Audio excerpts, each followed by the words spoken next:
মঙ্গলবার অনন্ত মহারাজের বাড়িতে গিয়েছিলেন খোদ মুখ্যমন্ত্রী তথা তৃণমূল সুপ্রিমো মমতা বন্দ্যোপাধ্যায়। নগেন্দ্র রায় ওরফে অনন্ত মহারাজ এখন বিজেপির রাজ্যসভার সাংসদ। তার বাড়িতে মুখ্যমন্ত্রী যেতেই রাজ্য রাজনীতিতে আলোড়নের সৃষ্টি হয়েছে।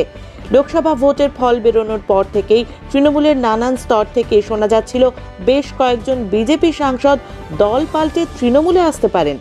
তবে কি অনন্ত মহারাজও সেই খাতায় নাম লেখালেন? মুখ্যমন্ত্রী মমতা বন্দ্যোপাধ্যায়কে পান সুপুরি দিয়ে রীতি মেনে স্বাগত জানান মহারাজ। তারপর সাংবাদিকদের মুখোমুখি হয়ে বলেন, তাদের মধ্যে রাজনৈতিক কোনো কথা হয়নি, সৌজন্য সাক্ষাৎ হয়েছে। উল্লেখ্য, এরপরেই তিনি বলেন তিনি গ্রেটার কোচবিহার সংগঠন করেন, বিজেপির কেউ নন। তাকে বিজেপির পার্টি অফিসেও দেখা যায় না। তিনি কেবল বিজেপির প্রতীকে রাজ্যসভার সদস্য হয়েছেন মাত্র। সদ্য সমাপ্ত লোকসভা নির্বাচনের আগে বেসুরো ছিলেন অনন্ত। তাকে বলতে শোনা গিয়েছিল রাজ্য বিজেপি তাকে ডাস্টবিনে রেখে দিয়েছে, কেউ কোনো যোগাযোগ রাখে না। প্রার্থী বাছাই নিয়েও আলোচনা করা হয়নি। ভোটের মুখে দলকে অস্বস্তিতে ফেলেছিলেন অনন্ত মহারাজ। অন্যদিকে জগদীশচন্দ্র বসুনিয়া জয়ী হতেই কোচবিহারে বিজেপি ছাড়ার ধুম পড়ে গিয়েছে। একের পর এক পঞ্চায়েত জয় করেছে তৃণমূল কংগ্রেস।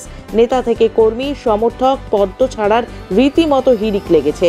অনন্ত মহারাজও কি এই হাওয়ায় দল বদলাবেন? রাজ্যসভায় তৃণমূলের সদস্য সংখ্যা এখন 13। খুব শীঘ্রই কি সংখ্যাটা 14 হতে চলেছে? ফলো করুন দৃষ্টিভঙ্গির ফেসবুক, ইনস্টাগ্রাম, টুইটার। সাবস্ক্রাইব করে দিন ইউটিউব চ্যানেলটি। সঙ্গে থাকুন।